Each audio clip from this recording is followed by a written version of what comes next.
Hi, AP US History students. I hope this finds you well and ready and excited to review Unit 6. So, Unit 6 is really the post Reconstruction time period, post Civil War time period, and goes all the way up to the 1900s. There's a lot of transforming things that are happening in this time period.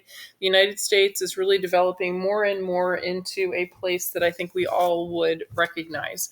And the environment is very much impacted by all this change. Humans are massively changing the environment during this time period.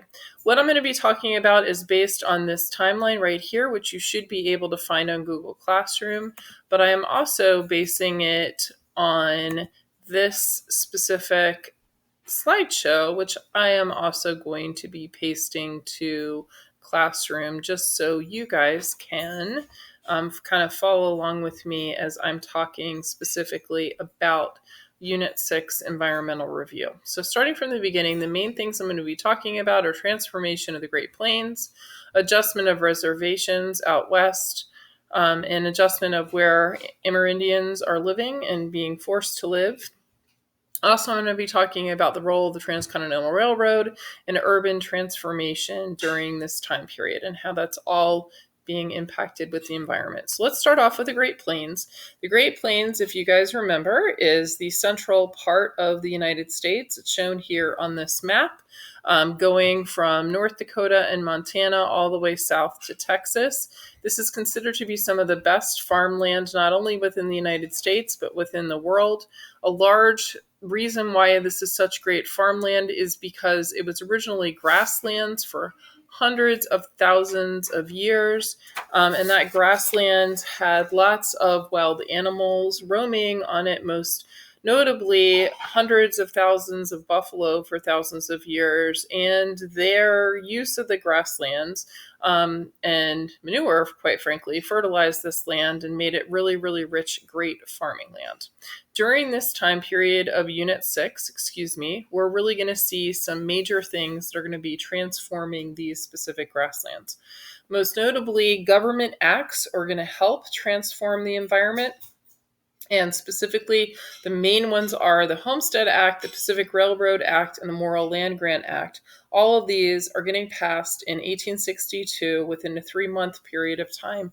And all three of those acts really greatly transform the environment out west. So let's talk about those really quickly individually. The Homestead Act is going to allow families 150 acres if they will go out and improve that land for 5 years. Improving in this sense basically means that they're going to be farming it, they're going to be clearing the land, they're going to be building a farm, a barn, they're going to be getting it ready to farm. And that's going to greatly transform much of the West. The Homestead Act does not create a wealthy class of farmers. Instead, what it really does is creates a mass migration of people out west, most of whom do not make it, if you will, completely in farming because of lots of other costs that are involved in farming and all kinds of things outside of people's control, like droughts or floods or insects. Anyway, moving on. Pacific Railway Act is also another act passed by the government, and this is going to help build the Transcontinental Railroad and fund that using the land itself, and that's going to help greatly transform the environment. The Morrill Land Grant Act helps to create colleges and universities that really focus in on agriculture and also focus in engineering. That also helps to transform the West. Let's talk a little bit more about new technology. So some examples of new technology, one would be barbed wire. I know you can't see this very well because it says you're sharing your screen, but here's a photograph of barbed wire. Here's a photograph of a museum, actually, that is of nothing but barbed wire. And this is one of the very first kind of pieces of invented barbed wire right here. Here's a photograph in the early 20th century of people setting up barbed wire in the Great Plains so that they can, in fact, keep their animals in one particular place. This barbed wire is going to harness in places, make it so that buffalo are going to be massacred in large numbers in the environment because farmers really want to keep those roaming buffalo out of their now fenced-in territory that they're using for their cattle, their livestock, or whatever it is that they're specifically growing, and they do not want trampled on by buffalo. The combine harvester is another one of our major examples of new technology. Here's a photograph from about 1902. This is in Walla Walla, Washington, and you can see this early combine harvester being pulled by 33 horses. You've got this harvester, and what it's doing is it's combining, cutting down whatever this grain is. Might be wheat, might be barley, might be rye, and then separating whatever that grass is into a grain that can be consumed. We have tractors. This is an example of a very early tractor, so you don't necessarily have to rely on those 33 horses. This is a drawing of one of the very first tractors invented in 1876. And so you're seeing steam power being put into play here to be able to have new technology that's going to transform things.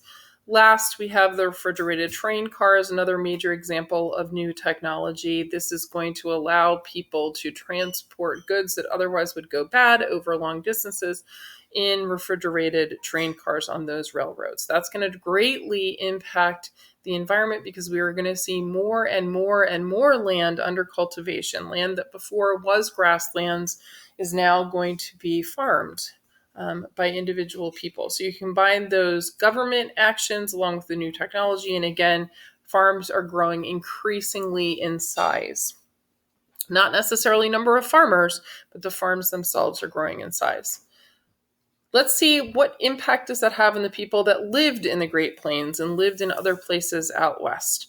Well, one of the things that's definitely going to be happening is that the federal government is going to try to move Amerindians into reservations. And on this map down here, you see today where reservations exist in these royal blue areas specifically on the map, keeping in mind that all of this land was at one point in time lived on by Amerindians. The land that they get is ever decreasing. Largely, land is taken away through treaties, through the Indian wars that are going to be happening in the post-Civil War time period. Treaties that do not honor Amerindians' rights at all, and they're forced more and more into reservations.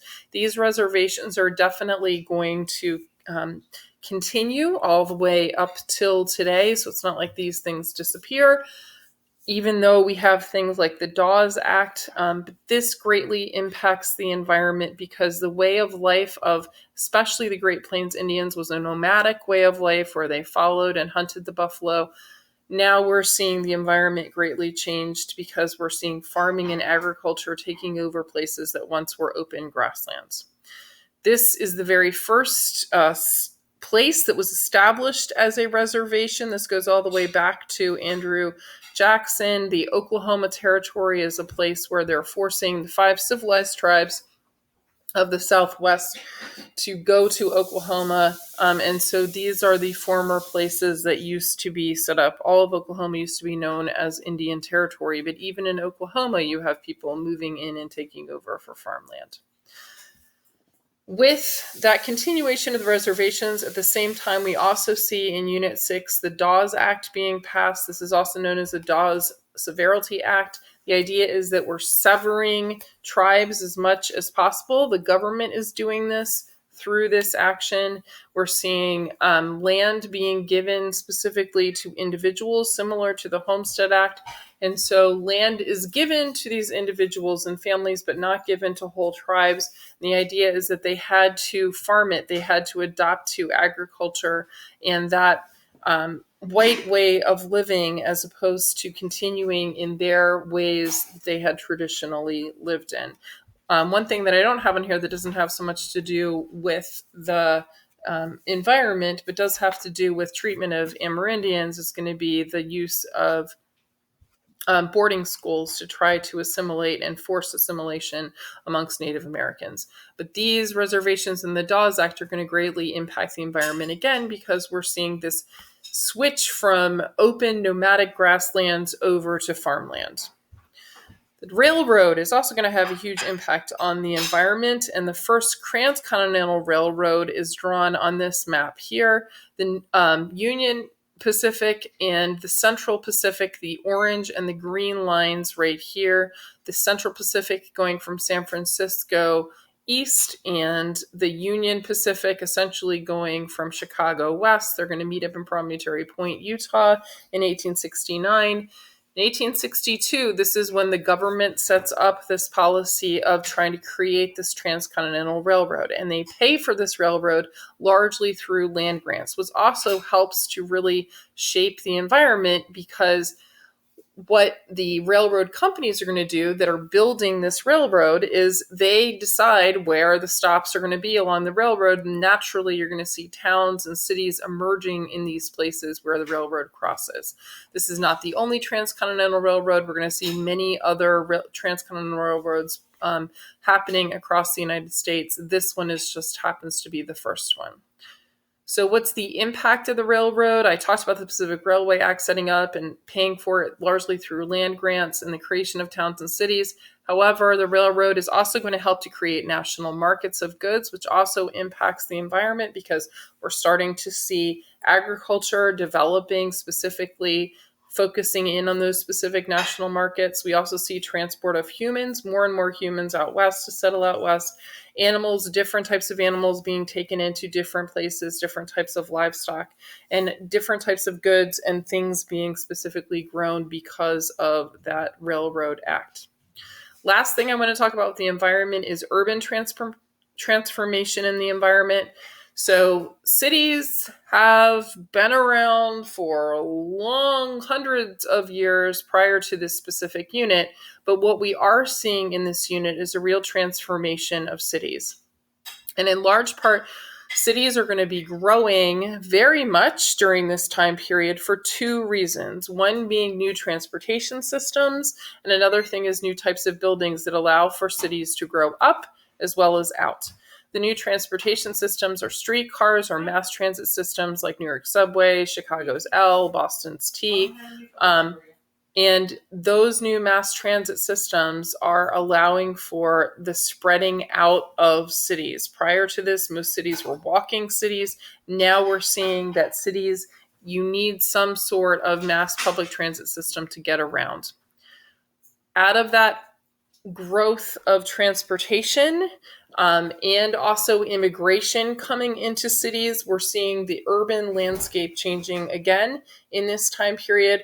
We see the development of ethnic neighborhoods, places like Little Italy or Chinatown, or other specific neighborhoods like Hester Street in New York, where you have different types of ethnic groups living and focusing in on specific neighborhoods where they knew that they could run into people who would speak the same language, maybe have the same religious practices, want to get the same types of foods at markets, and generally speaking, you would understand the same cultural norms of those ethnic groups moving into those specific neighborhoods.